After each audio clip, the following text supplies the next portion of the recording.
Oscar Wilde once defined sentimentalism. A sentimentalist, he scathingly wrote, is one who desires to have the luxury of an emotion without paying for it. It's a harsh verdict. What the literary great is saying is that sentimentalism is about the enjoyment of another's experiences, whether they are positive or negative, without being particularly invested in the hardship that led to those experiences. Now, when I think about sentimentalism, I think about Lifetime movies. These storylines are expert at pulling at people's heartstrings. Their plots are overly wrought with emotion. The other day, I was at the gym, and I noticed a Lifetime movie had come on one of the screens.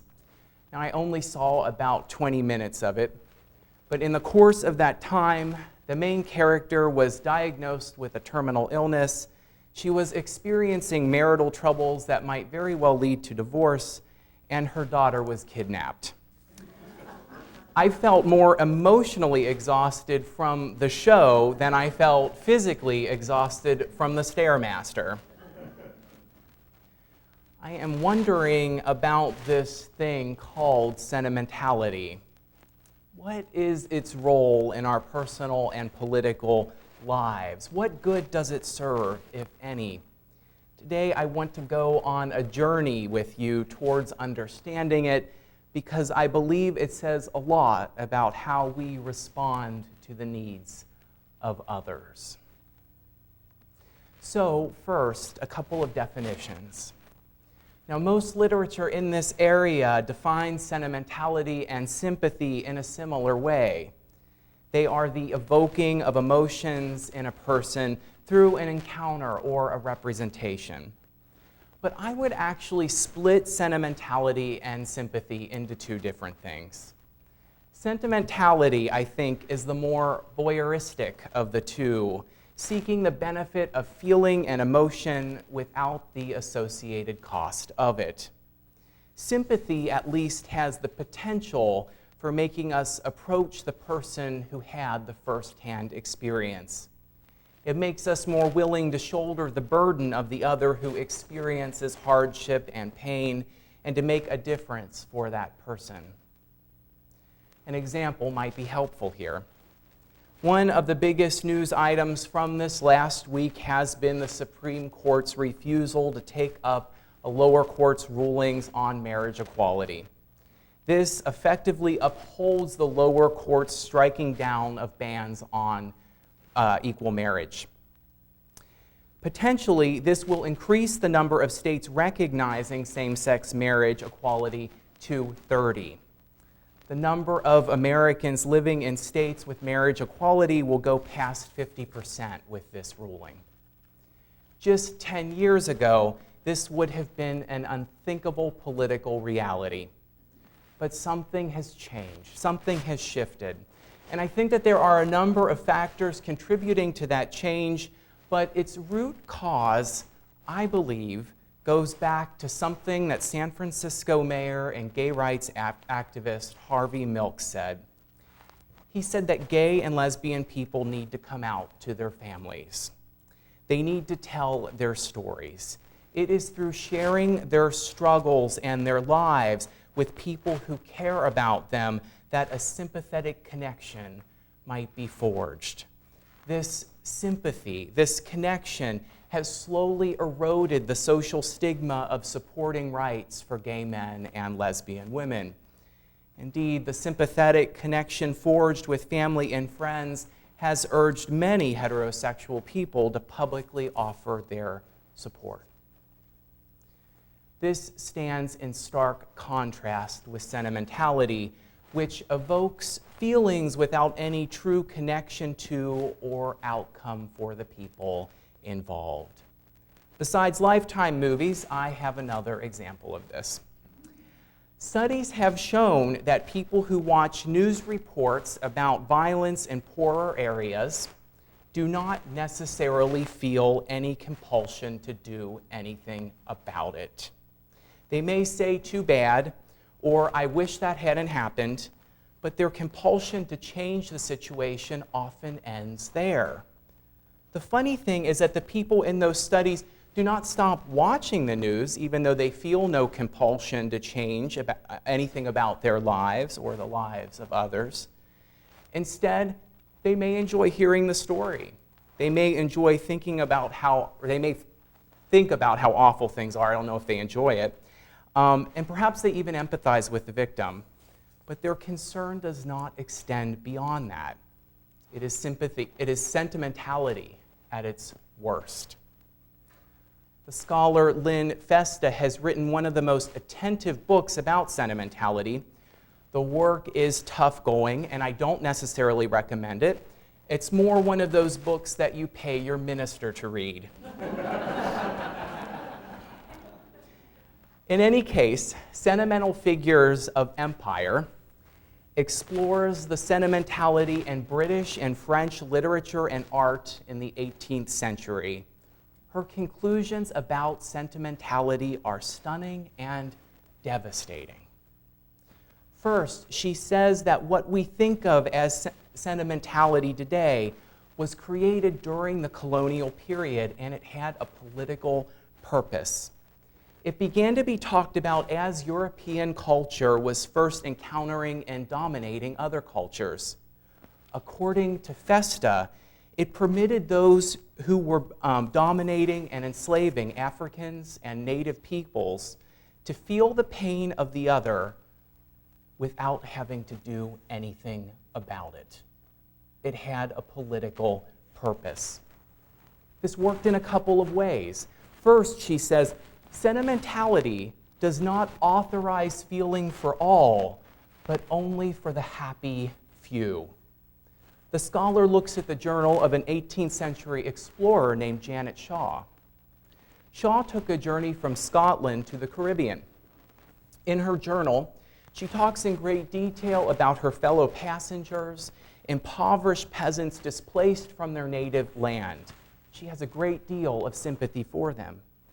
But she emphatically has no sentimental feeling for the enslaved and abused Africans on a plantation that she witnesses. Sentimentality for Janet Shaw is narrowly limited to the lucky few. Even more troubling is Festa's analysis of a medallion from the 18th century. I looked for this medallion online because I was quite curious to see what it actually looked like. And it's a small bronze coin depicting a shackled, enslaved person and has on it the caption, am I a man or am I not a man or a brother? While this medallion has frequently been interpreted to be anti-slavery, Festa has a different take. She says that people felt badly about slavery, but they did not necessarily feel compelled to do anything about it when they looked at this medallion and contemplated it. Instead, what they did is that instead of identifying with the suffering victim depicted on the coin, they identified with other free Europeans who were looking at the medallion. Think about that. Instead of sentimentality leading to identification with someone suffering, it leads here to identification with other onlookers. Festa's insight seems to be borne out in sociological research. We might think about those studies done about people who watch the late night news. They do not necessarily identify with the suffering victims of crime in poor neighborhoods, but rather with other people in better off neighborhoods who watch those stories on the news. Sentimentality also locks people into expectations and roles. Gabby Giffords is a retired Arizona congresswoman. You may remember the news in 2011 where she was the victim of a mass shooting. She was shot in the head and has multiple disabilities from the incident. Through intense physical and mental rehabilitation, she has largely recovered. and she has become a vociferous advocate for gun control since the incident. This year, she released ads against opponents who don't support gun control. Because of this, critics have recently penned articles calling her mean and saying that her tactics are uncivilized. But as columnist Elizabeth Heidemann puts it, Gifford's tactics are not exceptionally mean in any way. The problem, writes Heidemann, is that for many, the former Representative Giffords, with her multiple disabilities, has become nothing more than a modern-day Tiny Tim, and Tiny Tim is not supposed to run political ads shaming opponents.